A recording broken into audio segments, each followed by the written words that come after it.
What's up YouTube? I'm Brad Browning and you're watching my latest video about how to get your ex back. Or more specifically, in this video I'm going to explain how not to get your ex back. I'll tell you what you shouldn't be doing if you want to win back your ex and live happily ever after. Now, most of you probably know about me already, but if not, like I said, my name is Brad Browning. I'm a relationship coach and breakup expert based in Vancouver, Canada. And I'm also the author of the X Factor Guide, a best-selling program that walks readers through the process of getting their ex back. Anyway, I already know you want your ex back because you're watching this video. But what you may not realize is that often it's more important to know what you shouldn't do rather than what you should do. Tons of people in your situation have a good chance of reuniting with their ex, but they unknowingly do or say things that end up ruining their shot.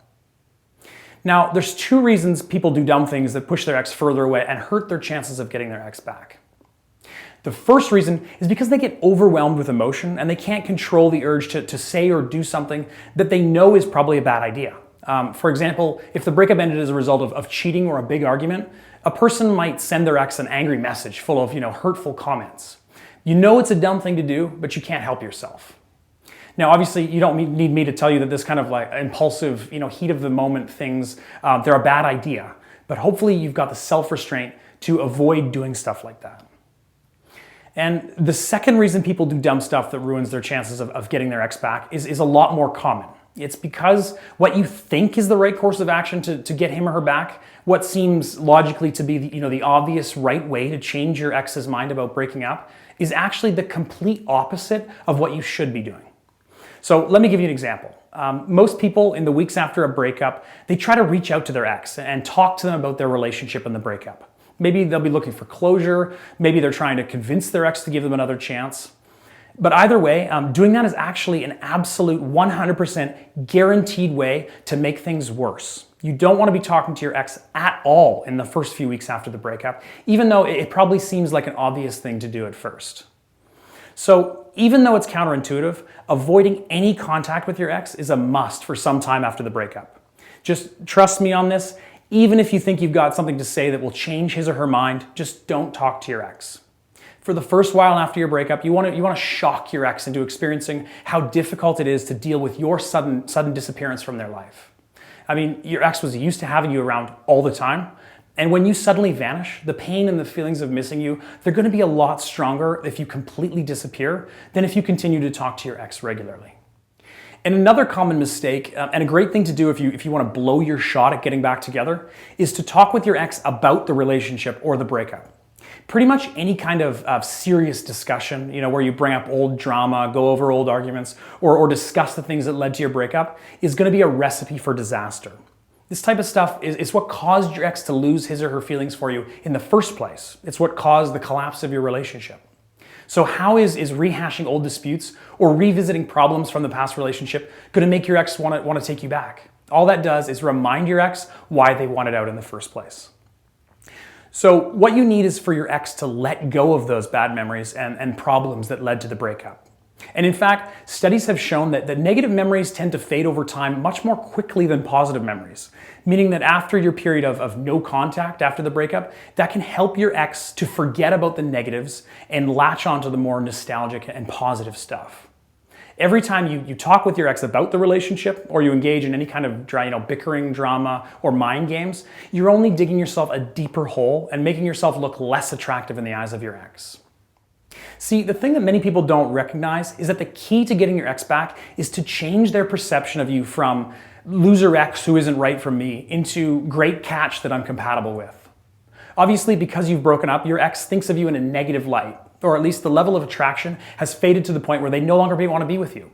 So when you change that perception, when you do and say things that rebuild attraction, and you suddenly start to look more like the guy or girl that they first fell in love with, then your ex is going to begin to have doubts about the breakup, and they'll start to think of you in a romantic way again. And of course, it goes without saying that any type of begging, pleading, or repeatedly apologizing to your ex after the breakup is a bad idea. Because remember, you're supposed to have no contact at all at first, and especially nothing serious or dramatic. Begging and pleading, they make you look desperate and needy, which obviously isn't going to make you more attractive in the eyes of your ex. Another thing that you shouldn't be doing is outwardly showing your emotions. So don't log on to Facebook to tell the world about how heartbroken you are. Don't post sad quotes to Instagram or stop talking to your friends because you're too upset to leave the house. Because when your ex sees this kind of behavior, it's just going to reinforce their belief that they're making the right decision.